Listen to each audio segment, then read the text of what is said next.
It's Tom and Todd's Face Off on WRKO.com. We are in full stride. School is back, and so is Face Off. Better than ever. Wait until you hear what's ahead. The Chicago Tribune is calling for Obama to withdraw from the 2012 elections. Are the liberals really trying to get him out? I think this was written tongue-in-cheek, but, and there has to be a big but in here. I'm telling you, this when There's the a big whole part of Michelle's around. I knew you were going to go there. When the Chicago newspapers, perhaps even in jest, but nonetheless with a message involved in the joke, the Chicago newspapers are saying, Mr. President, enough is enough. Wow, this has to injure the Messiah. You mean his ego, which is the most important part of the Messiah. It's one and the same. There's a crumbling going on right now of respect and support for the president. And even, you might say, the feigned respect that you feel responsible to produce if a member of your party or your philosophy is in power. And liberals now are talking about his inexperience in the punditry class and how he's failing in leadership. And it's really an interesting degradation that's going on, and it's a joy to behold. It's a joy to behold. Nonetheless, word of caution on this, do not underestimate him as a candidate. He might very well win the second term. Elizabeth Warren is in the race for U.S. Senate. Can she beat Scott Brown? Well, if the first week is any sign, she really sucked. And I would have expected that she would come in more prepared even for week one, but I don't know why I keep expecting that.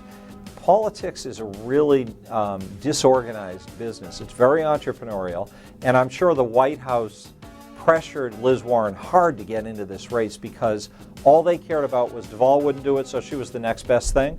But the fact of the matter is they should give these people some lessons.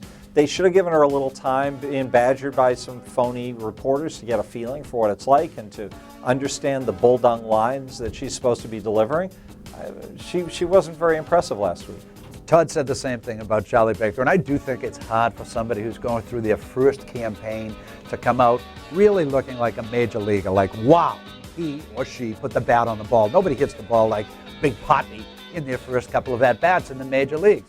She'll probably get better nonetheless. I think every Democrat has a steep uphill climb to try to beat Scott Brown. I think he's a very effective campaigner, and he hasn't allowed himself to be pigeonholed by ideology or by this party or that expectation. No, but he kind of walks his own course, and people admire that. Plus, he's an incumbent. A slick candidate, I think, coming out of the box, knowing her stuff, would have been in a better position. But to be fair, normal people aren't accustomed to lying with every statement they make, so it takes a while to learn how to do that. Don't Ask, Don't Tell officially ends today. Is the sky falling, or are we worked up over nothing? It's too early to say whether the sky is falling, whether this is just a politically correct accommodation of the armed forces to demands being made by the political class. Hard to say. I know, or I've read, that the Israeli army and a number of other fairly impressive armies or armed forces do have kind of an open policy on this and don't prohibit gays and lesbians from serving.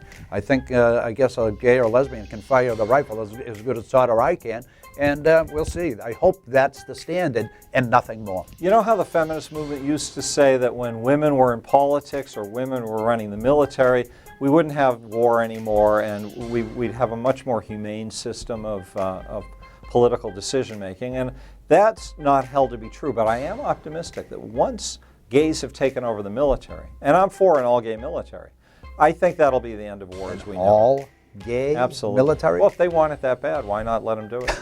What happened to the straight guys and gals who want to serve? They can find something else to do. That's Face Off for this week. We do it every week. Check it out at WRKO.com.